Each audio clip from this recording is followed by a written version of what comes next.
Thank you. Please be seated. Good morning. I hope you had a wonderful Thanksgiving.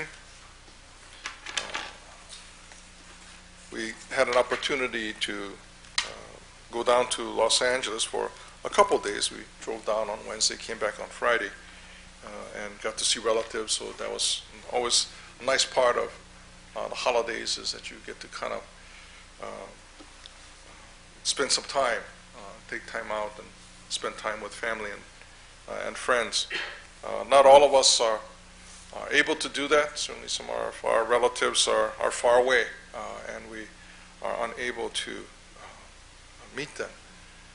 But whether we are in their presence or not, I'm sure that we are mindful of how their lives continue to be connected with ours. And although we know the story or the history of the first Thanksgiving Day, and although it's maybe kind of been exaggerated perhaps in some ways, and the idea of being able to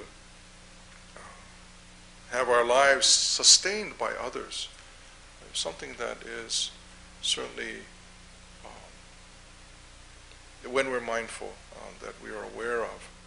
Our lives are not just through the efforts, through our efforts, but are deeply connected with infinite causes and conditions that sustain us. Even if we had no connections with any life around us, independent and isolated, when we think about that, such conditions, even the water and the air that sustain our lives, the ground that we stand on, these things allow us to continue, much to be grateful for. In Jodo Shinshu, of course, gratitude is an important part of our tradition. We always talk about kansha no nembutsu, the nembutsu of gratitude and appreciation. But before that gratitude and appreciation, there's a sense of well-being that we're grateful for. I tell this story often of the boy who's traveling alone on a train, and he's comfortable. He doesn't seem to be concerned about where he has to get off. And a little boy, and this can only, I always say, this can only be in Japan, where it's traveled, where it's okay to put your child on a train and send them off alone. But this child traveling seems unconcerned about the stations that he's passing through, and the conductor looks in on him every once in a while and sees that he's quite content, not concerned, and playing and reading and occupying himself. And the conductor occasionally asks, "Do you know where you want to get off?" He said, "Oh yeah." And he said, "I'm not sure what the name is, but I'll know when to get off." And so the conductor again, kind of checks in on him every once in a while. And as they approach station after station, and the conductor looks in on him, he doesn't seem to be concerned. Then, at one station, as they are approaching the station, the conductor looks in on him. And when he looks in on him, the boy is opening a bag with an alarm clock in it, and the alarm clock is going off. Again, that can only be in Japan. You can set your clock by the train and where it will arrive at which station. So he knew that this clock was in this bag, and that his mom or his parent had set this timer and obviously told him, when the clock goes off, when the alarm goes off, that's when you have to get ready to get off the train. And so he didn't have to worry. It wasn't necessary for him to know which station he had to get off on or when it would arrive. He simply needed to wait to hear this alarm go off. And so he was comfortable. He was able to enjoy the ride, knowing that he would be able to get off at the right station. This story can be understood as a metaphor for our experience as human beings. And the reason I tell this story anyway so often, it's really simple. I mean, here is a person traveling. Others are concerned because there are things to be concerned about.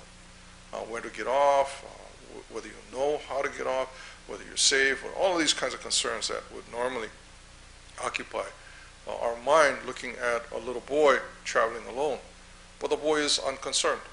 He has a sense of well-being. He's okay.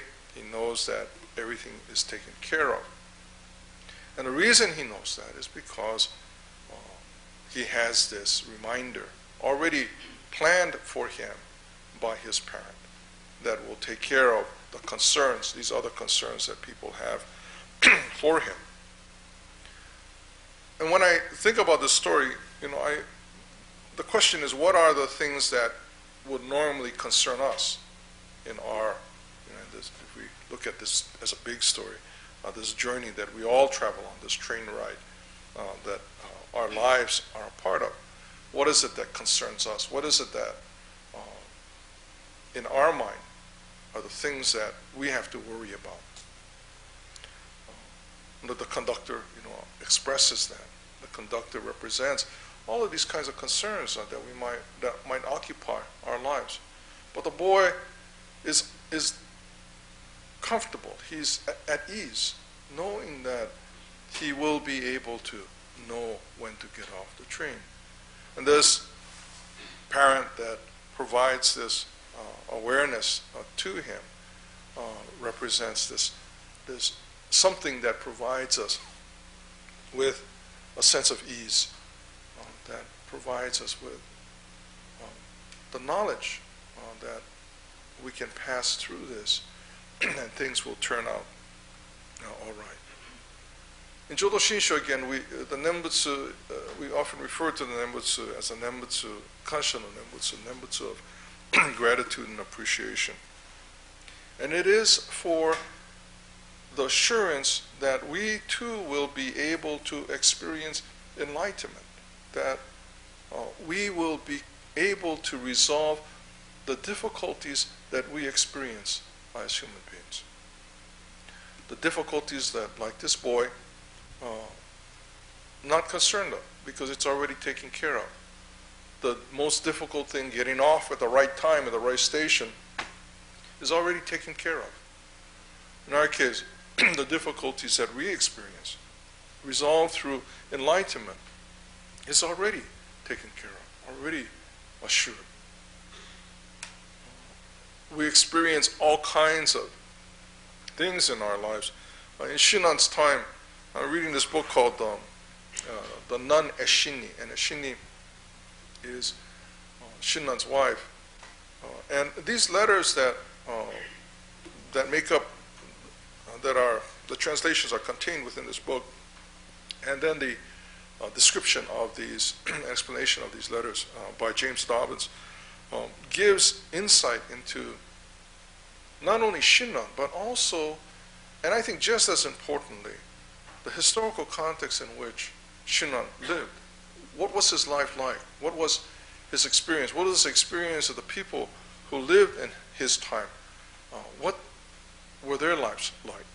And I often wonder, after Shinran was sent into exile, he was sent from Kyoto into Niigata, the kind of a northern part of Japan, and on the Japan seaside of Honshu, kind of across from the island of Sado, which is famous for taiko, onde koza, excuse me, and a very remote area, very difficult area.